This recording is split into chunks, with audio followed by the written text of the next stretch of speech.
son Víctor, son un pouco representante agora de Bodegas Ladairo, e Bodegas Ladairo nace sobre o ano 87, 88, por un sueño que tiña meu sogro de que seu abuelo pois, tiña unha viña aquí, e a raíz deso sempre quixo fomentar o tema do viño de Monterrey.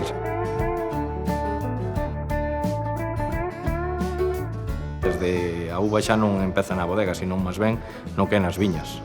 Empezamos de cero. Entonces intentamos cuidala o mellor que podemos, e sabemos.